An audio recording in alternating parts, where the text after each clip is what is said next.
มือสงคะมือในเตมาลัดนี้ปืนเก็บสร้างแกนอำนั้นปล่อยซ้อนนำเลินหะในก่อนค่ะข้อกรรมอันว่าสร้างแกนนั้นเนี่ยมันอยู่ที่ข้อกรรมปาลีอันว่าสังกันตะข้อกรรมสันสกฤตว่าสังจันตานั้นมาเสมีตีปองว่าลองแหลกลายลองปิ่นแปลงแหลกลายในเอาลองปิ่นแปลงแหลกลายนั้นมันปองว่าอยู่ที่ปีเก่าแหลกลายสู่ปีใหม่ในเสเป็นข้าวยามปีใหม่และห้องว่าสังกันตะกำเรินมาอยู่ที่สังกันตานั่นเสไต้เฮาสังอ่อนกันห้องว่าสร้างแกนมันขวัตจันความไทยคำว่าสงกรานต์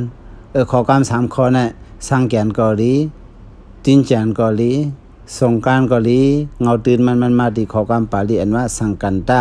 อันนั้นข้อกรรมสันสกฤตอันว่าสังจันตะนั่นยาวพอมาด้วยเนี่ยลอง สังแกนในเนี่ยมันได้มีพิงมีทุงคือก้อยจอมสาวคือหลายคือพิงทุงไต้เฮาเหมือนจะหนังไต้เฮาใน12ปันนาไต้เมืองไต้เมืองดุมเมียนมาไต้ในเมืองไทยพี่น้องไทยพี่น้องลาว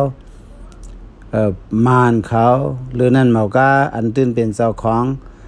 ปล่อยสร้างแกนคือหิงตูเขาคือตำมือเขากาโฮมบาศรีลังกาเมืองศรีลังกาเนี่ยก็ข้าวยามสร้างแกนไหนเขาเป็นข้าวยามสร้างแกนส่วนตัวเขายาวข้าวยามปีมาส่วนตัวเขาเนี่ย กับนายพอเขามาด้วยปืนมันเนี่ยเนาะเขามาหลุดด้วยปืนแก็บมันเนี่ยสร้างแกนในมันเตะที่แล้วมาเนี่ยเตะมาติปืนเฮงตูเขาว่านะเตะมาติปืนเฮงตูเขาเมื่อสาวบน มีบอกนึงว่าคุณซิกยาและคุณช้างประมาอารซีเนี่ยซื้อเปลี่ยนมาอารซีเนี่ยเขาผิดมอตึกต่อกันเฮ็ดนั่นแหละคุณซิกยาเนี่ยสังเป้เสร็จแล้วเตียบแต่ก็โหคุณช้างว่าไว้เตียบแล้วก็โหคุณช้างยาวก็เบิกก็โหคุณช้างในพุ่งมันเยอะนั่นแหละพวกก็โหนั่นก็ไว้เนินน้ำบ่ในซึ่งเปียดเนินน้ำเตแห้งพวกเปียดไว้เนินลิ้นไผมันเตไหม้ว่านะ บ่ปล่อยไว้เนินลมนี่ก็ไว้ในกลางเฮานี่ก็สัตวะดังเสียงในแต่เงี้ยไผไหม้นี่แหละก็เปิดเรื่องนั้นอันเป็นคนศึกยาก็ใครให้คนเมืองสัตวะทบเพเสมันสังเฮายิบไว้ว่าคนศึกยาน่ะยิบไว้ก็ไว้ลื่นมาเนี่ยอันเป็นคนศึกยาในมันสั่งปันปุนพรอันเป็นผีอันมีพงตะโคอยากเขาเสนั้นให้เอาปุนพรว่านะพวกเนปืนไตเขาได้อันกันได้ว่านางผีก็บางทีมันได้ว่าคนผีนะอันยิบก็โคคนช้างเนี่ยบางทีนี่ว่านางผีนะยิบก็โหไว้เส1ปีนะ1ก็คนผี1ป้าเนี่ยเพราะว่าปุนพรเขาเตรียมเสเขามาแหลกลายปันปุนพรกันแต่ยิบก็โหคนช้างนั่นในห้องว่าข้าวยามแหลกลายสังกันดาเนี่ยเดี๋ยวดินั้นมาให้สังเป็นมาสร้างแกนข้าวยามแหลกลายปีใหม่ก็ลายดินนั่นเนี่ยเฮ็ดนั้นเสเพื่อหึงมาอันเป็นพิงสร้างแกนนายเนี่ยมันสับมาซ้อมพิงเหมือนเรื่องหนังอยู่ที่อินเดียเสียวและมันเพลามกาซ้อมอันเป็นข้อสั่งสอนพุทธะเสาเสด็จฮอดกาหลายเมืองเหมือนเรื่องหนังเมืองศรีลังกาเมืองมานเมืองไต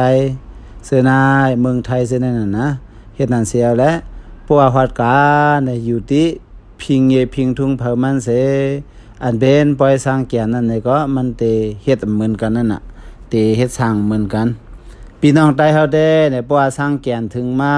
เนี่ยปว่าสร้างแกนถึงมาเนี่ยมันจะมี3มิ้ววันหับสร้างแกนวันสร้างแกนตกวันสร้างแกนคืนวันปีใหม่เนี่ยแต่มีส่วนไหนปว่าเฮาเฮ็ดการตั้งหลู่เนี่ยก็พี่น้องไต้เฮาได้เฮ็ดเหมือนเรื่องหนังฮับปีเก่าฉะนั้นนะครับเขาว่าส่งสั่งปีเก่าลูกเขามุ่นปีเก่าว่าเมื่อขึ้นย่องปีเก่าเยอะก็ลูกเขามุ่นปีใหม่เมื่อขึ้นย่องปีใหม่ฉะนั้นเสอ่อนกันซ้อนน้ำซ้อนพระเฮ็ดกงซ้อนของเฮซ้อนน้ำนั่นน่ะเมืองใต้เฮานะเฮ็ดกงซ้อนของเฮซ้อนน้ำพอยาวก็อ่อนกันต่อปอเท่าเมเกก้นเท่าอันฉะนั้นเฮได้อ่อนกันฮับปีใหม่ซ้อนน้ำกันฮับปีใหม่นั่นนะกำนายเนี่ยอันพิงทุ่งอันลีฮักในใต้เฮามันมีเหมือนจังนั้นเฮาเฮ็ดข้าวมุนปีเก่าข้าวมุนปีใหม่เฮอันเป็นลูกอ่อนเนี่ยเมื่อจะเฮาเขาก็เล็กเฮาแหละตกสู้นั่นนะ กหาตกสู้ขมุนหอตองกล้วยขมุนหอตองสิงขมุนหอตองกาวเนี่ยกามตกสู้บ่มีกามตกสู้ปวดดังเมืองเกชีสาวเขาได้ว่าตกสู้ขมุนหอตองกาวเพิ่มีลูกยิงสาวมายืนปันเฮาประมาณในวันนะคำมองเลยว่าเย้ากันนั่นเนาะตรงสู่ขมุนหอตองกล้วยกายตอเสียวปันก็เสียวปอตังกะเฮาก็มีนำเนี่ยอันนี้เป็นกรรมตกสู่ขมุนอันลูกอ่อนเขาใกล้ว่าแล้วก็มาเพราะว่ามาตกสู่อันเป็นพี่น้องชาวเฮือนเขาว่าเอาน้ำฮดเดี๋ยวเขาส่งไปปันขมุนเนี่ยก็มีอันนั้นมันเป็นพิงทุ่งอันปามาซ้อมนะเฮ็ดนั่นเซ่เนี่ยก็แม่เกี่ยวเลยพิงสร้างแก่นนายเนี่ยเมืองไทยเมืองมันเมืองไต้12ปันนาจะได้เป็นอันถังเสียงเลยเบิ่นเหมือนเส้นน่ะพี่น้อง12ปันนาเขาไต้ในเมืองเขเขาเนี่ยเขาเฮ็ดปีมาสร้างแก่นปล่อยสร้างแก่นได้มันคือหนาลาเลยถึงที่ในลุมผ้าสัมบมมักมันมาเป็นปล่อยอันขึ้นเด้อเพิ่น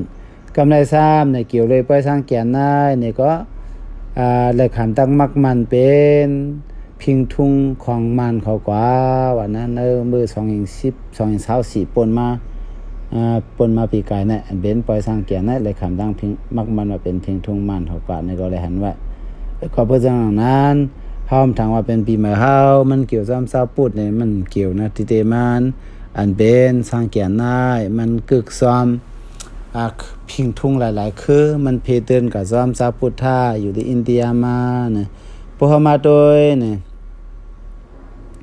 กวนอันเซอร์ดื้อแปกกระดิ่งอันเฮาว่าก็สาสักเกลียดในเนี่ยมันนำน่ะมันเขาได้เตซาเซอร์เตเอามือ19อย่าสู้มาน่ะ6ปาก19เนี่ย6ปาก19อัน19 century มาเนี่ยจะได้หันนั่นน่ะจะได้หันเขาเซอร์ตื้อเขาดังกันก็บ่ยาวก็เหมือนเช่นไทยลาวกัมพูชาว่า12ปันนาซึ่งในก็มีเพียงทุ่งเฮ็ดสร้างแก่นก็ไม่ซื้อมันได้ไทยเขาห้องว่า2ครั้งนั่นน่ะ2ครั้งก็แม่พี่น้องลาวก็ได้ห้องว่าปีมาก็ยากัมพูชาก็ได้ห้องว่าชวน